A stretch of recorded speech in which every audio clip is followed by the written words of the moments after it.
Cher internaute, j'espère que tu vendiras à bout. Tout le monde directement, deuxième sortie médiatique, il y a Ndeko la voix du peuple. Et puis, chose étonnante, na titre nae qui écrit Vincent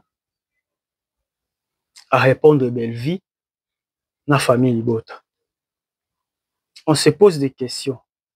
Finalement, et là on est simba entre belle vie, na Ndeko la voix du peuple. To lokato me ko décortiquer on sujet na biso na ya émission o.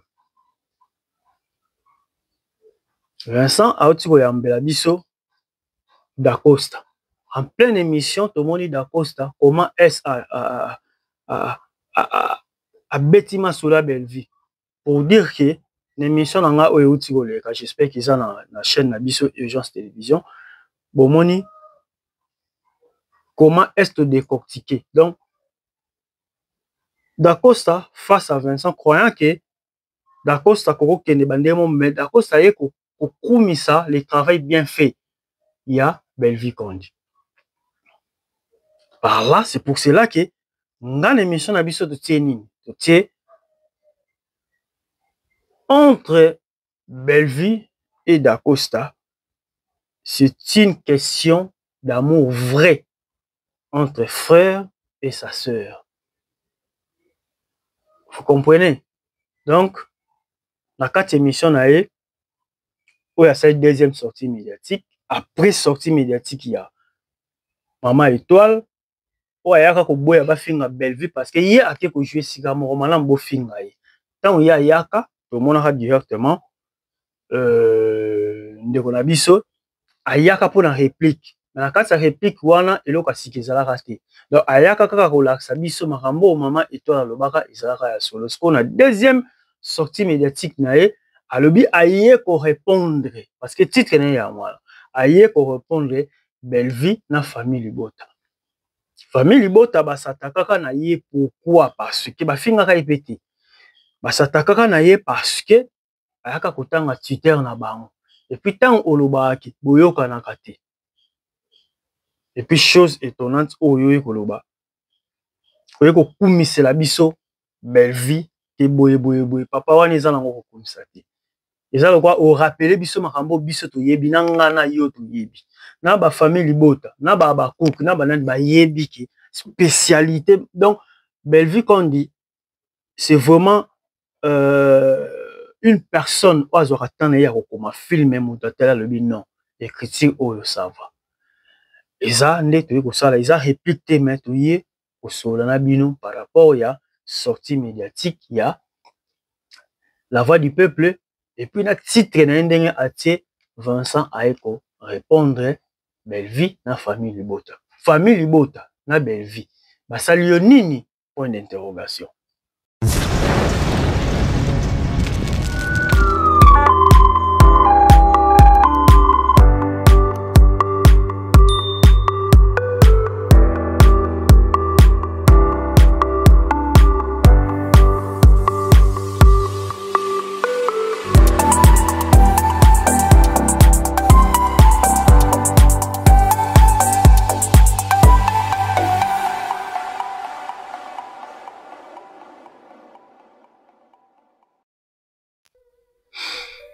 Voilà, très chers internautes, salut, bonjour, bonsoir, j'espère que vous allez bien, parce que nous aussi, de notre côté, toute la grande équipe de cette chaîne YouTube, Urgence Télévision, ici, il y a beaucoup d'analyses très profondes, d'analyses Oyo, Otali, Olandi, pour comprendre que non, la personne de Mikra Malunzi qui je suis, pour ne pas insulter les autres, pour ne pas dire du n'importe quoi, pour ne pas que ça baninga mette ma passe na onyo surtout salaka.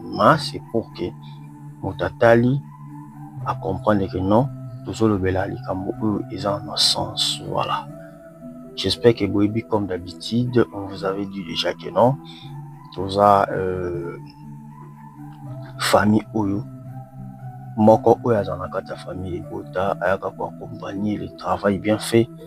Il y a la personne de Maman Belle-Vie Kondi, oyo tobengaka kombo la Poutine. Pourquoi la Poutine? Boyebi que azamutu kwa koma ba filmer comme pas possible à travers ba filmer naé ils étaient partout dans le monde.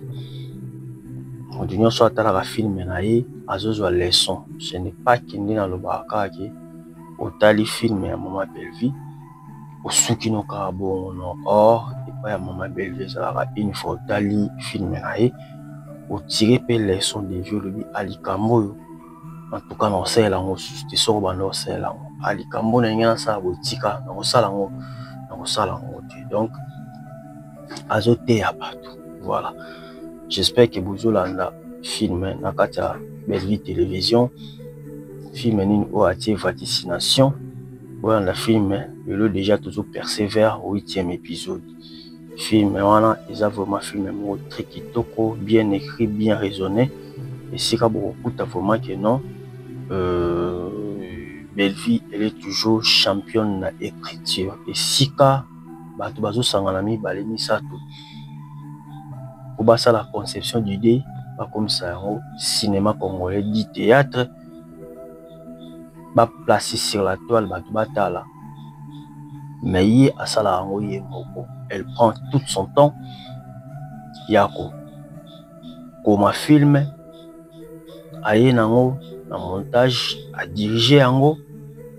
Après si ba directif né asali ba casting ndé le total à cahier donc ndenge pe total la vaccination c'est une œuvre ya Maman Belle-Vie Kondi nazo tinda bino moi votre tonton Mika dit que je suis nazo tinda bino simplement bokende na Belle-Vie télévision pour une très très belle histoire pour tozo benga théâtre les cinéma congolais mais to benga en théâtre. Bokende na Belle-Vie TV beaucoup de films vaccination. En tout cas, il y a vraiment de l'eau à boire. 7e épisode, Israël Kilobil et Lelo, nous sommes dans 8e épisode. Voilà. Toyaka Pambate, Toyaka toujours avec des sujets où ils ont un temps surtout Kabola. Bah, idée na bino bande qu'on a biso. Nous allons parler du sortie médiatique encore une fois ya de Ronabiso, la voix du peuple. La voix du peuple na bopena kotanga kombo na ya na teka kombo chaîne na la voix du peuple ou lelo à sa sortie médiatique et toute une émission de 55 minutes. Émission là titre là déjà na éviter s'il y a un problème ou zanini titre déjà émission déjà écrit Vincent Thiel à répondre Belle-Vie na famille Ligota et parle de ces disons il y a la voix du peuple. Voilà. Ngai de notre côté te souligner paragraphe ya liboso la titre na a Vincent Thiel à répondre Belle-Vie na famille Ligota. La bande lisusu pour une fois de plus Vincent Thiel à répondre Belle-Vie na famille Libota.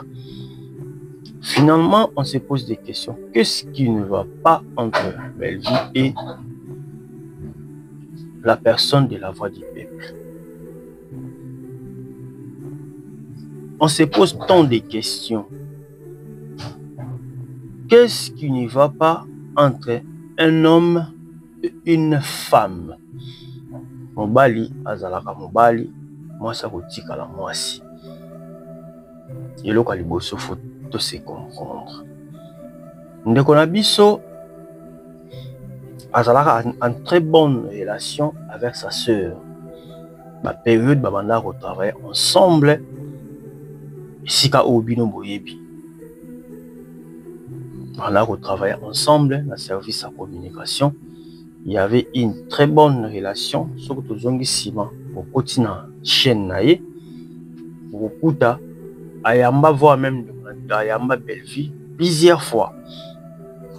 Bah ça na une émission au senti que non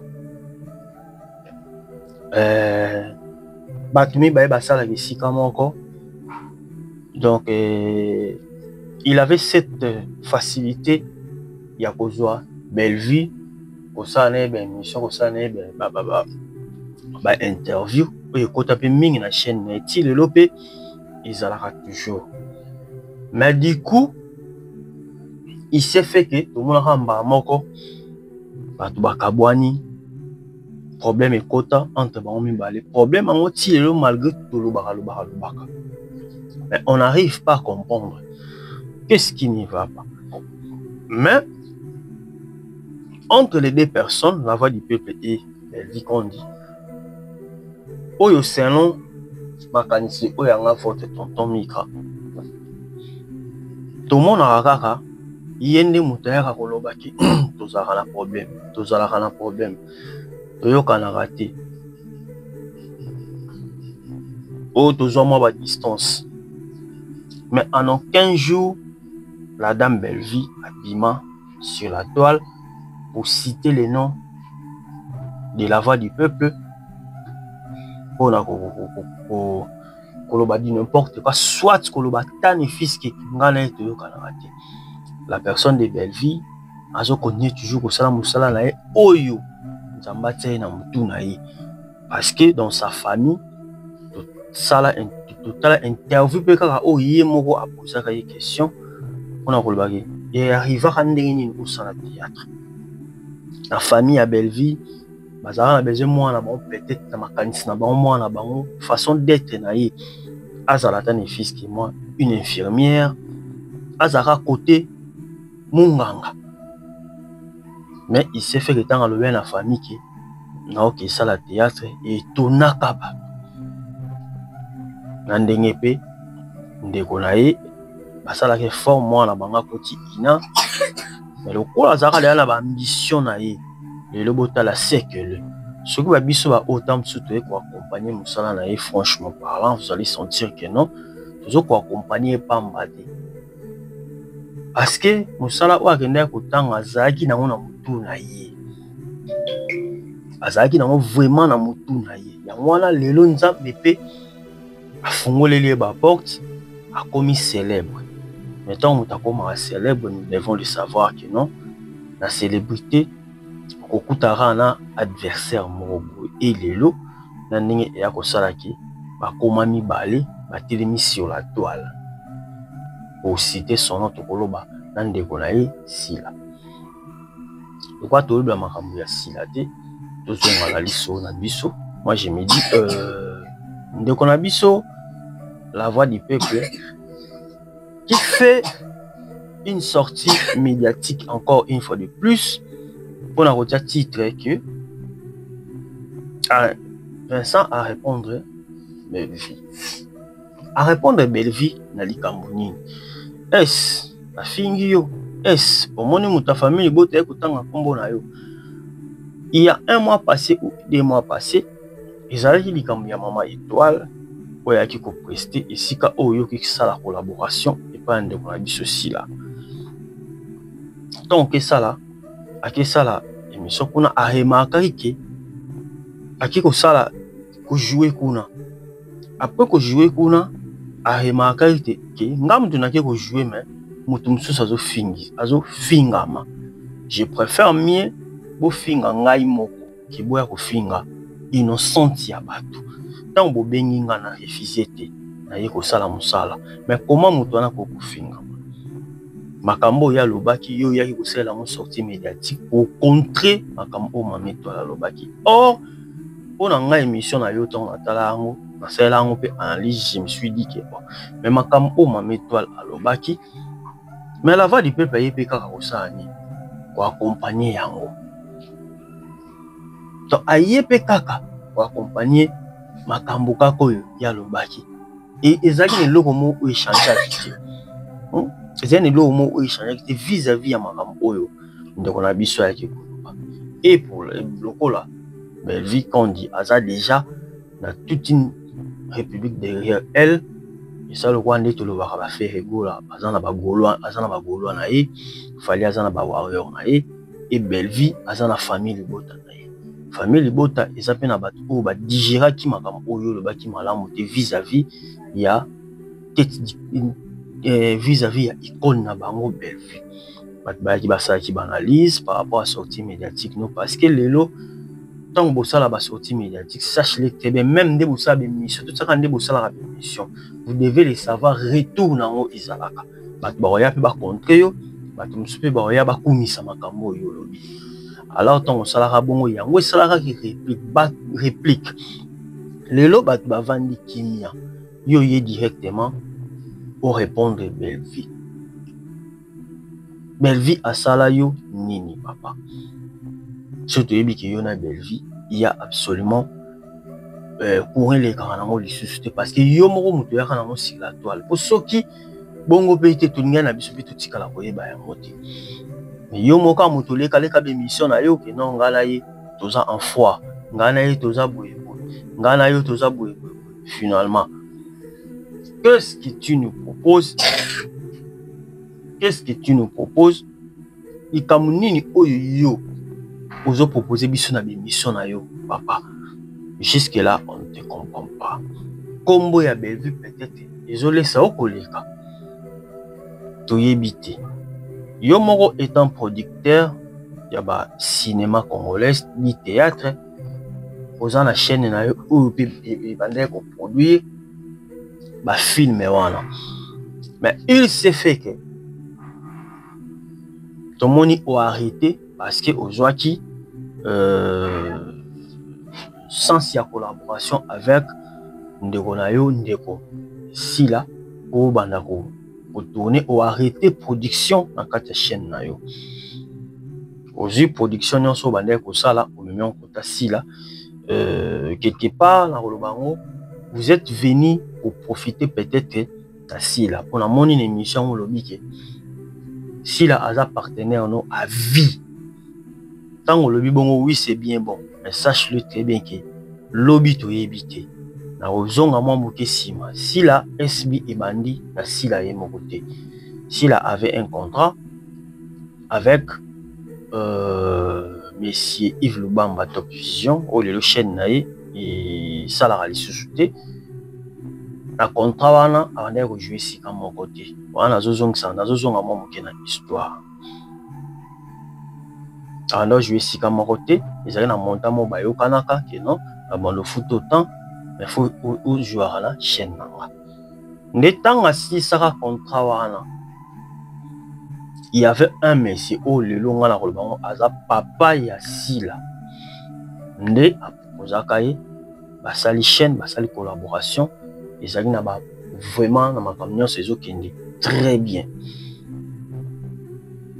Nandenge bari ça la SB le monsieur c'était JP Lushimba Jean-Paul Lushimba oyo a ça la chaîne wana ya SB.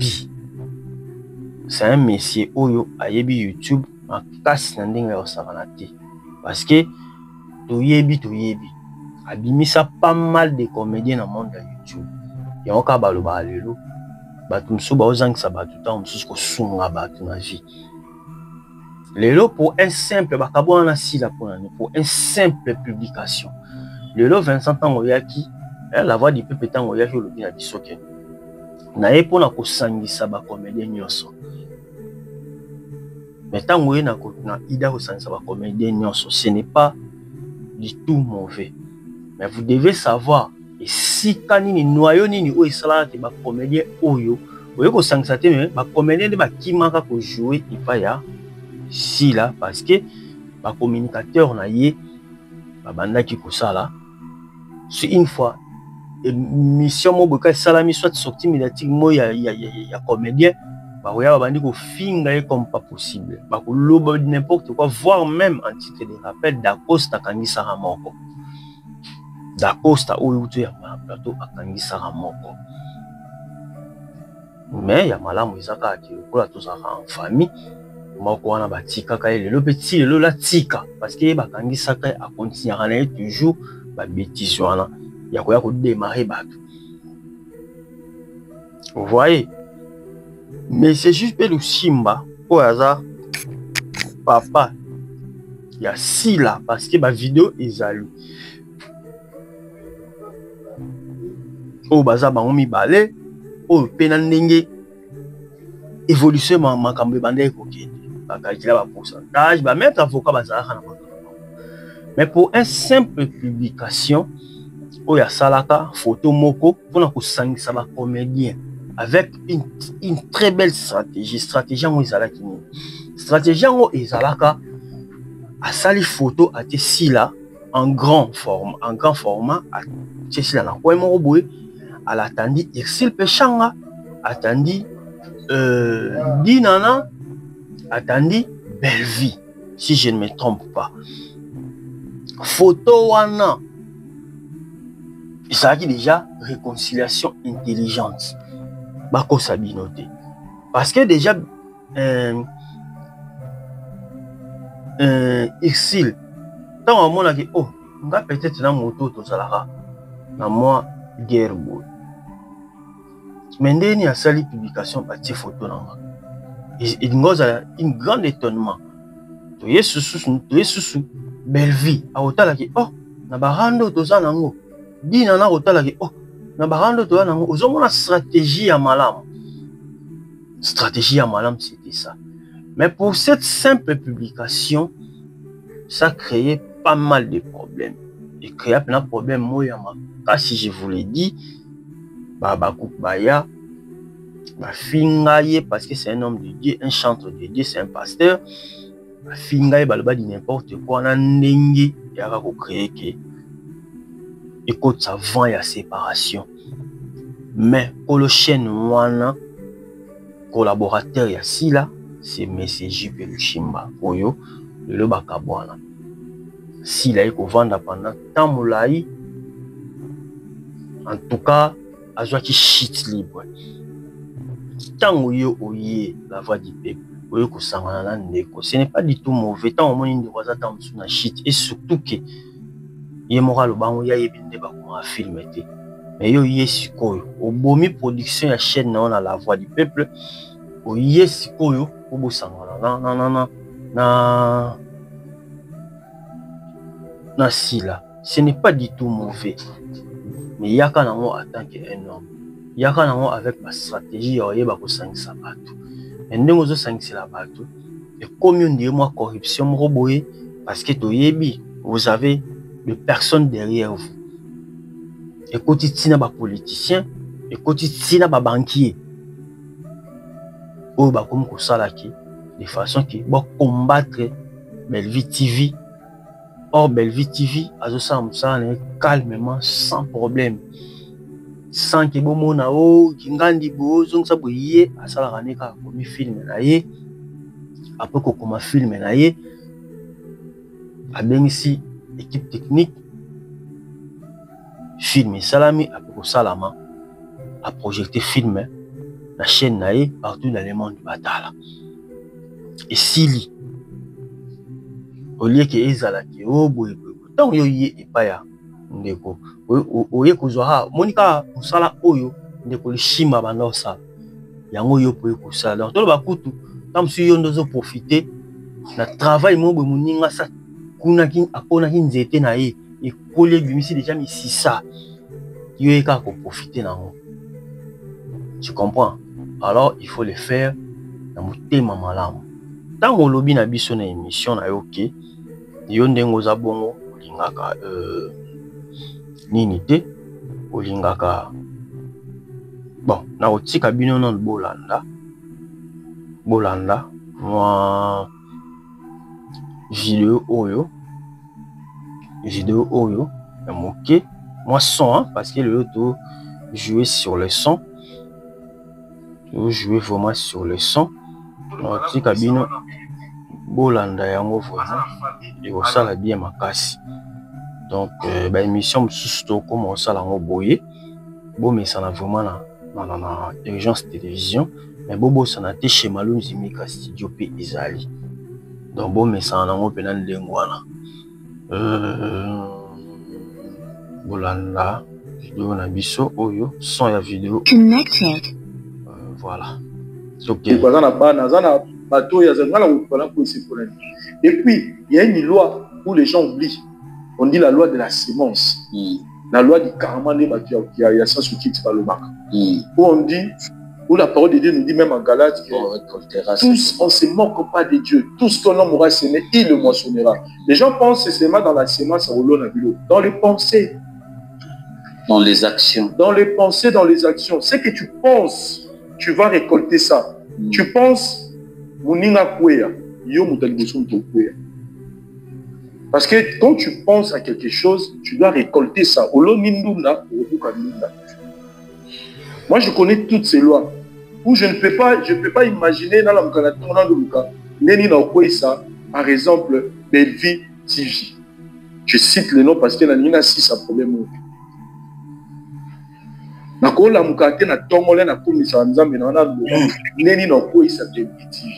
que tant qu'on a kanisi yango, maman ngamo pe na mikoisi.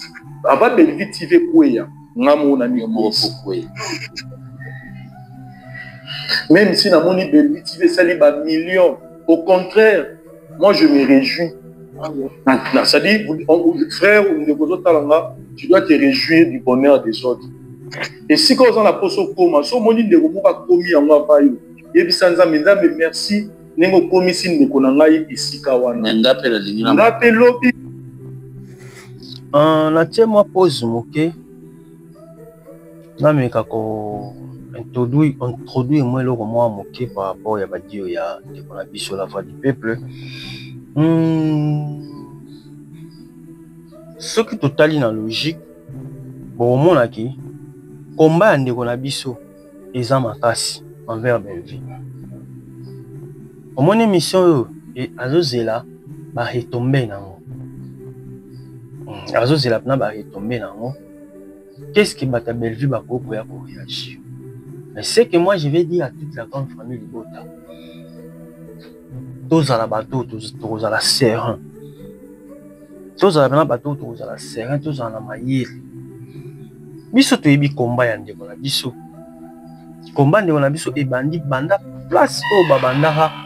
Place au babandara pour travailler ensemble na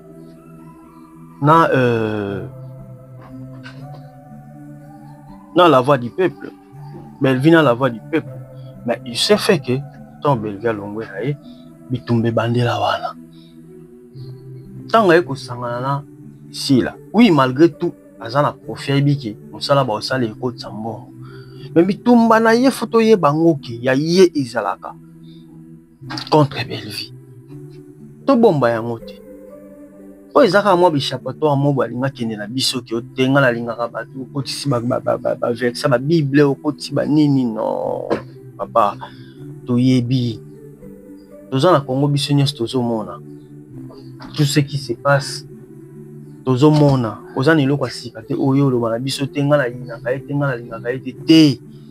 Comment moto yo lingaka te osala toute une émission pour dire que tozalaka enfant banda na ni yo mobali ye mwasi enfant ya ni tu te permis ya kozo mwana ya ndeko no lelo benye ndeko mais ozo mwana ndeko na yo pona o tie sur la toile aloba di n'importe quoi nde bata moki balobaka mbongo wana ezalaka nango ya Belleville mbongo ezalaka ya mama mokonzi bon oza sûr que ata maya komela ezalaka ya mama mokonzi atata mosusu jour moko alalaka pongi quelque part ya malamu donc tata na ya kotisa mabele ezalaka mbongo mama mokonzi papa totika biloko oyo totika biloko tosala polémique ndenge ya mosala normal ke oyo atie filme oyo patie filme toye kodebate bafilme so mpe molo au moins ekoti na jeune ndenge ezalaka ata mosu actualité toye mpe kolobela mais ya ndenge ya bahaine na makasi boye en tout cas ça n'a pas de place to continuer vidéo na biso naza nelikia nga mpe na kokoma ndenge ndeko na nga komi osepela na yango je le dis avec tout mon cœur. Même si on n'a pas de bonnes relations, cela ne m'empêche.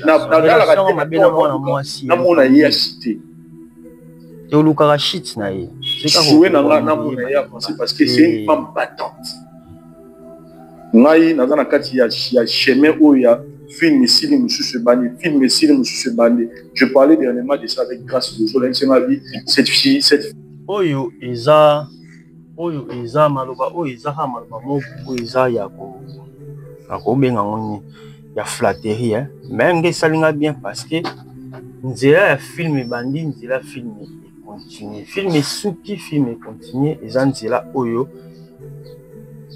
Donc, aza na chemin toujours ya Belle-Vie pour l'aksaki. Belle-Vie, aza toujours likolo. Atika ka espace te.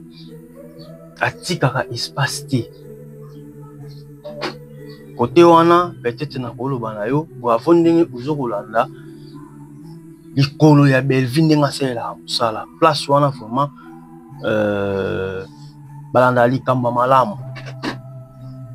Donc ça continue toujours dans le couloir ya kolanda moto ça tracer les bino chemin et surtout tant total ba et c'est pelissa ils allaient susciter ba top vision ils allaient susciter mais via simbela biso a simbeli biso cinéma congolais so azo sala que chaque jour ba bazo bénéfice que épisode moko là-bas na chaîne naï to continuer. Femme, vous devez l'applaudir. Elle est brave. C'est pas facile. C'est-à-dire, on dégage au maté, moi je connais des lois, mon frère. L'amour est bon. Ceux ils ont motivé. Moi je connais des lois, mon frère. Je n'ai pas le temps de calculer mon tout. Naluka, shit, non, ça la montée parce que je connais les lois. Et l'amour est divin. Et l'amour est divin. L'amour est divin. Et les deux commandements, aimer Dieu. Et aimer son prochain.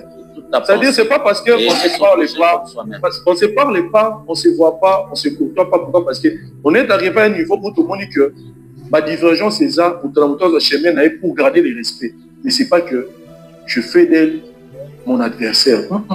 Et encore moins votre ennemi. Mon ennemi. Ceux qui ont adversaire, pas ennemi. Moi d'ailleurs, je ne fais pas d'être mon adversaire parce qu'il y a de l'abondance pour tout le monde.